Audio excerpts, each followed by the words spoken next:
Mari belajar dari Italia. Apa yang sebenarnya terjadi di Italia? Apa yang bisa kita jadikan contoh agar tidak terjadi di Indonesia?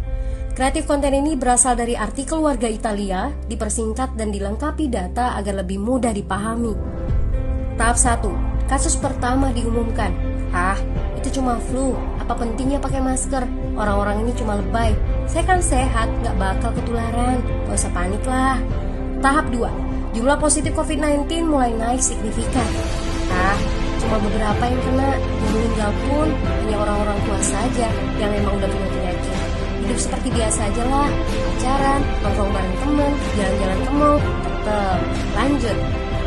Tahap ketiga, jumlah kasus meningkat dengan cepat, berlipat ganda dalam 1 hari. Tingkat kematian pun bertambah. 7 Maret, lebih dari 5.000 kasus positif COVID-19. Zona merah diberlakukan di Italia. Wilayah yang dikarantina hampir 25% dari luas Italia. Sekolah dan universitas tutup, tapi tempat kerja, bar, dan restoran masih buka. Sementara itu, 75% wilayah lain masih menganggap enteng COVID-19. Anjuran mencuci tangan ada di mana-mana, tapi sekadar anjuran dan tak banyak yang melakukan. Tahap 4, jumlah kasus meningkat pesat. Sekolah dan universitas ditutup selama sebulan. Darurat nasional pun diberlakukan. Rumah sakit menambah kapasitas, seluruh kamar dibersihkan untuk memberi ruang bagi pasien COVID-19. Tapi tak ada cukup dokter dan perawat.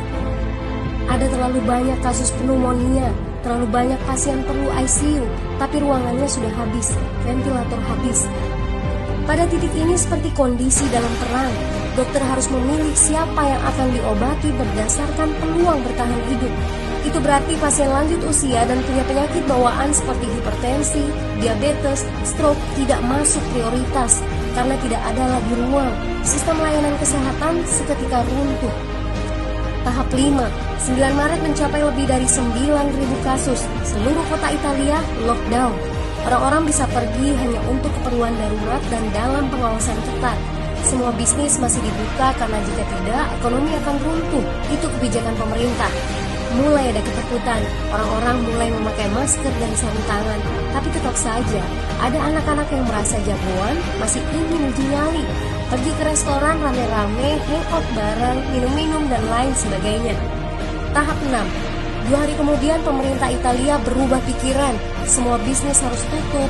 Bar, restoran, pusat perbelanjaan, semua jenis toko, kecuali supermarket dan apotek.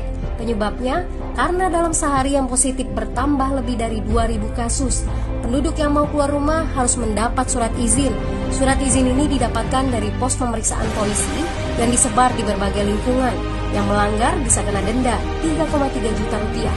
Bagi pasien positif yang tidak mau mengkarantina diri, bakal dituntut dengan pasal pembunuhan, hukuman 1-12 tahun penjara. 21 Maret jumlah korban meninggal di Italia terus meningkat melampaui Cina. Sebagai gambaran, luas Italia itu kurang lebih 2 kali Pulau Jawa. Penduduknya lebih dari 60 juta jiwa. Lalu apa yang harus kita pelajari dari Italia? Yuk, mulai dari diri sendiri, mulai dari di rumah aja. Jaga kebersihan lalu isolasi diri dan keluarga. Tidak keluar rumah kecuali sangat penting. Ini saatnya memulai solidaritas. Yang mampu harus mulai membantu yang tidak mampu. Ini adalah bentuk usaha dan doa kita semua. Semoga badai corona ini segera berlalu. Mari memulai kekompakan dengan membagikan informasi ini. Di rumah aja, mari belajar dari Italia.